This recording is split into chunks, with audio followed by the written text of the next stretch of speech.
Assalamualaikum warahmatullahi wabarakatuh. Alhamdulillah. Alhamdulillahilladzi arsala rasulahu bil huda wa dinil haqq liyudhhirahu 'ala ad-dini kullih wa kafaa billahi shahida. Asyhadu an la ilaha illallah wahdahu la syarika lah wa asyhadu anna sayyidana Muhammadan 'abduhu wa rasuluhu la nabiyya ba'dah.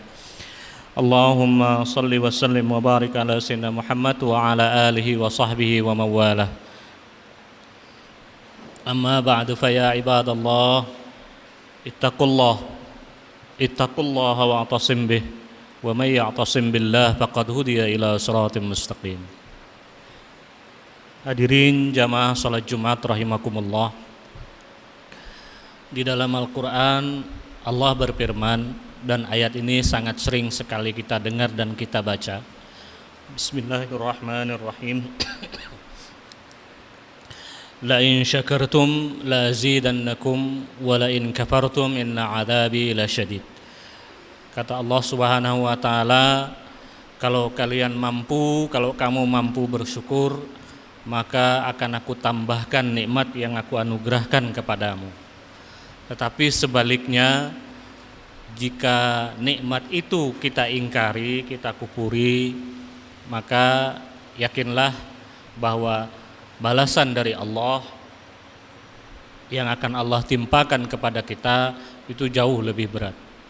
Nah, dalam konteks kita sekarang ini hadirin rahimakumullah, kemampuan bersyukur itu sedang Allah uji kepada kita semua.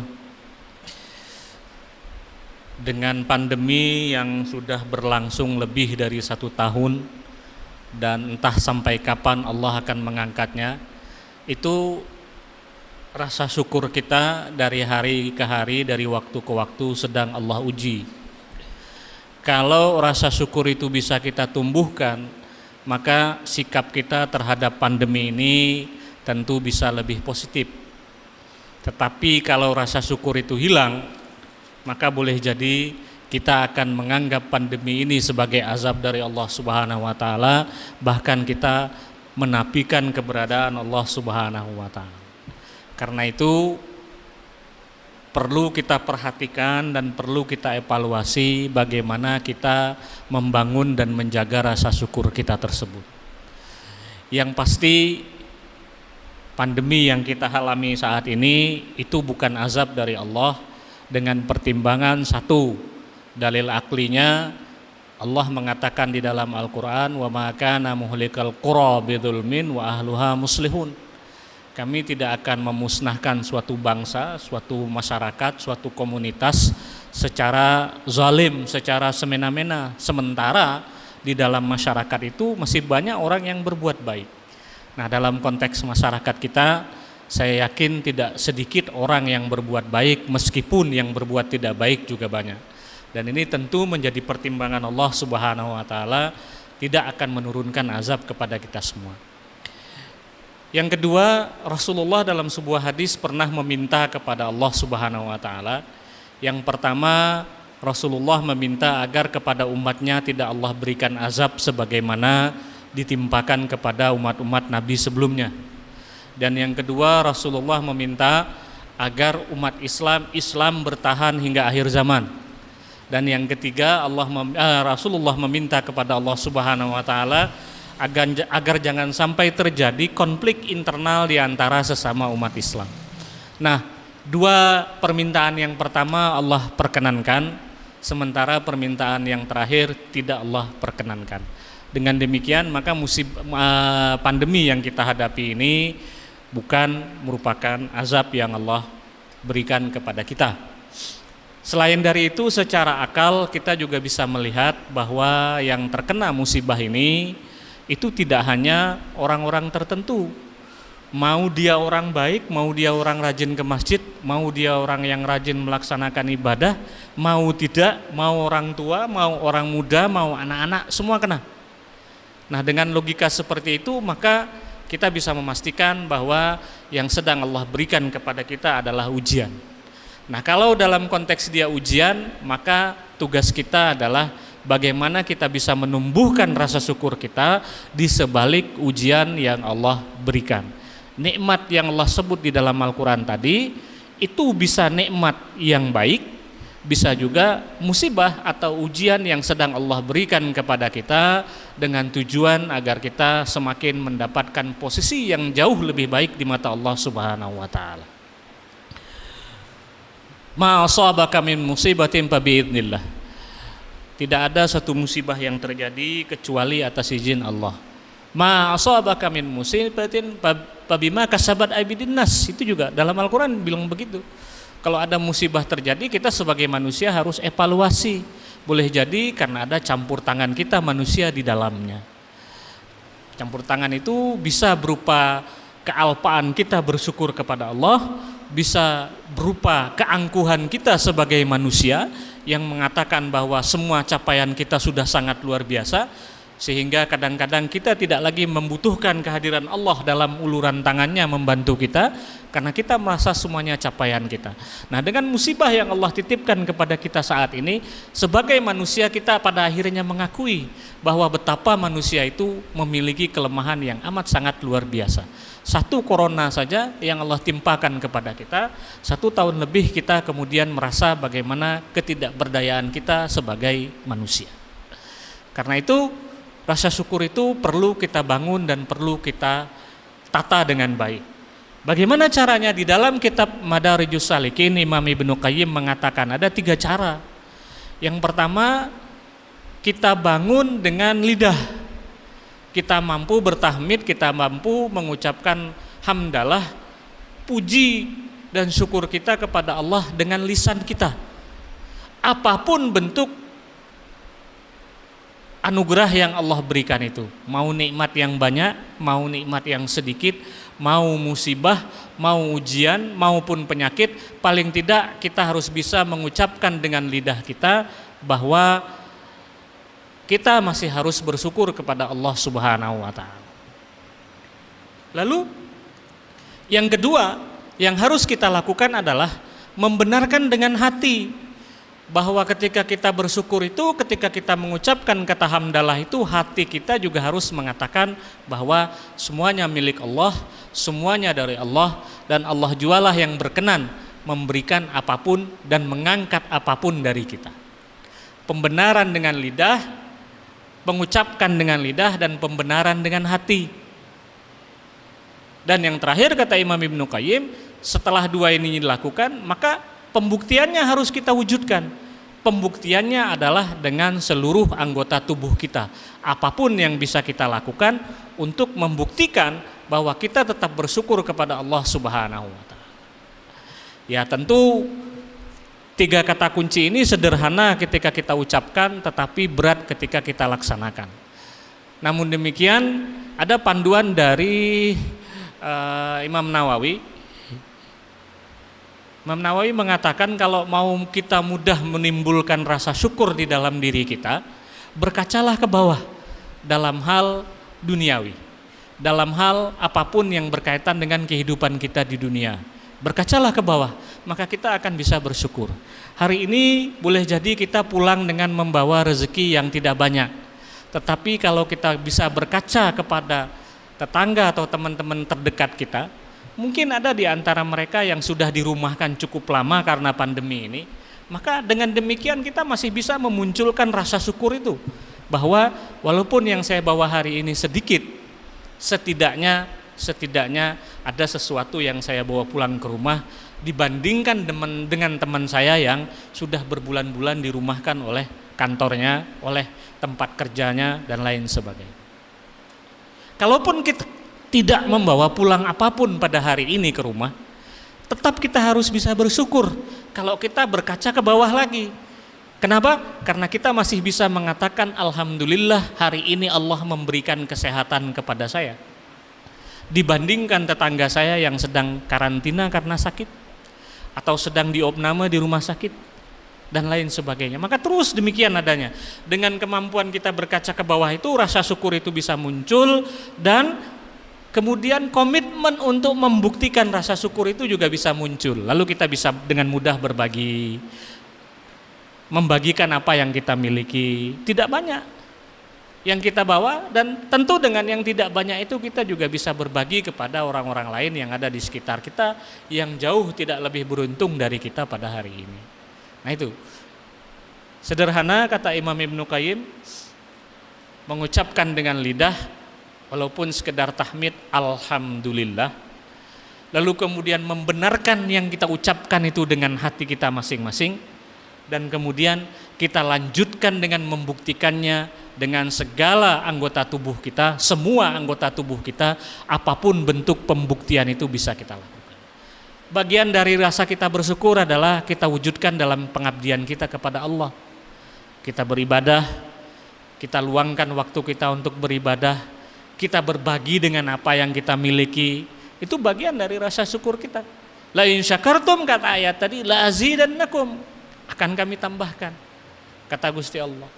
Tetapi kalau tidak, ingat bahwa suatu saat apa yang Allah titipkan kepada kita itu bisa Allah balik kondisinya menjadi musibah dan ujian yang sangat berat buat kita.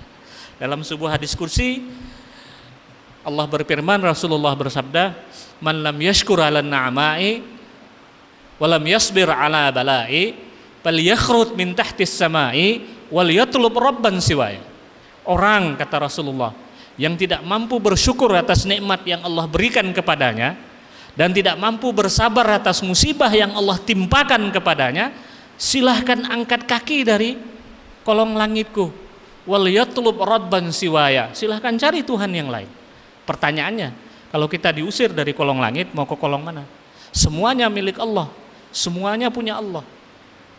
Jadi dengan kata lain, ketika rasa syukur itu tidak bisa kita bangun, maka Allah usir kita dari bumi ini. Allah tidak suka dengan hambanya yang tidak mau berterima kasih, tidak bersyukur atas apapun yang Allah berikan kepadanya. Walaupun kita dalam kondisi yang menderita, dalam kondisi yang terpuruk, dalam kondisi yang sedang sakit, tetap rasa syukur itu harus bisa kita tumbuhkan dengan kata kunci tadi, mengukurlah kepada orang lain yang di bawah kita dalam konteks duniawi, dan mengukurlah ke atas, kata Imam Nawawi, dalam konteks ibadah, dalam konteks ukhrawi. Ya, mengukuri ke atas itu maksudnya kalau kita baru bisa melaksanakan sholat 5 waktu, kita lihat teman kita yang sholat 5 waktu plus sholat sunat, maka kita terpacu untuk bisa seperti dia. Kalau saudara kita, teman kita itu lebih dari sekedar 5 waktu plus sunat dan ibadah-ibadah sunnah lainnya dia lakukan, nah kita mengukur ke situ. Mudah-mudahan kita bisa seperti dia atau menjadi jauh lebih baik.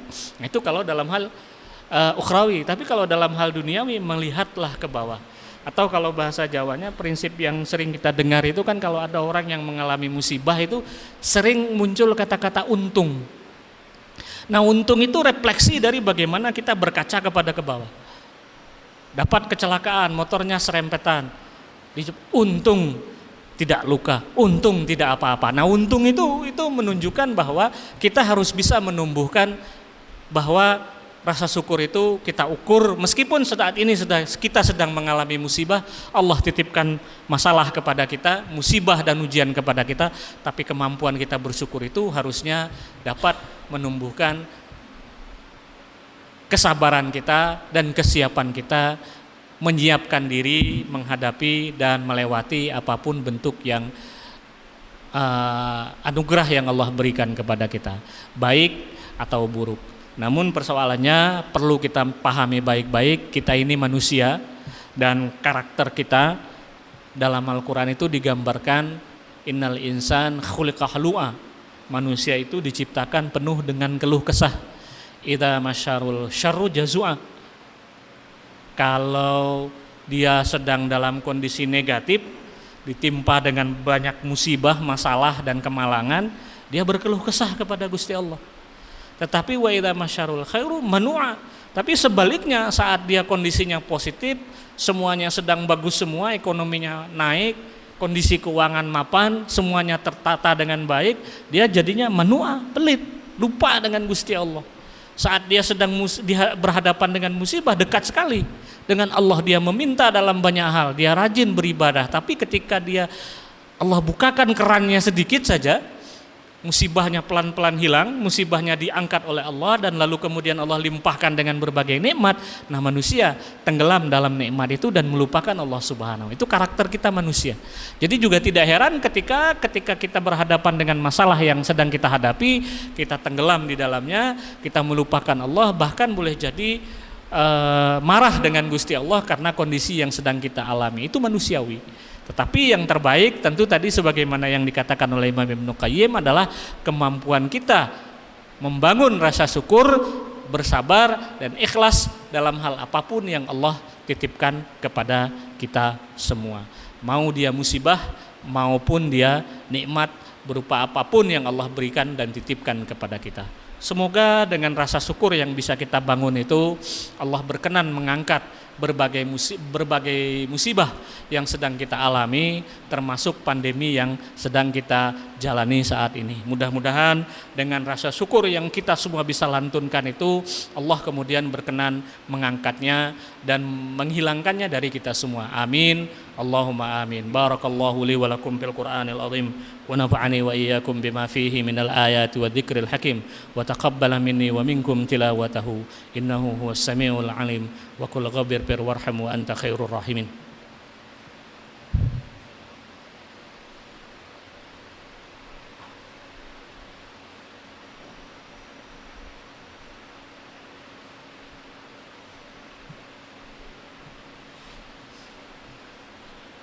Alhamdulillah hamdan katsiran kama amar.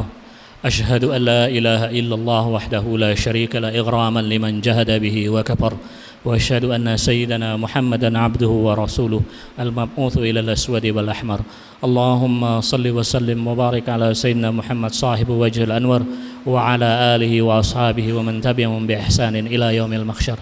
Amma ba'du fa ya ibadallah ittaqullaha fima amar. واعلموا أن الله صلى على نبيه قديما ولم يزل قائلا عليما أعوذ بالله من الشيطان الرجيم بسم الله الرحمن الرحيم إن الله وملائكته يصلون على النبي يا أيها الذين آمنوا صلوا عليه وسلموا تسليما اللهم صل وسلم وبارك على سيدنا محمد وعلى آله وصحبه أجمعين بسم الله الرحمن الرحيم الحمد لله رب العالمين والصلاة والسلام على أشرف الأنبياء والمرسلين وعلى آله وصحبه أجمعين اللهم آمنا في أوطاننا وأصلح أئمتنا وولاة أمورنا ووفق قادة المسلمين إلى تحكيم شرعك واتباع سنة نبيك محمد صلى الله عليه وسلم اللهم اجعلنا من الشاكرين على نعمائك وكما أنعمت علينا فزد وكما زدت فبارك يا الله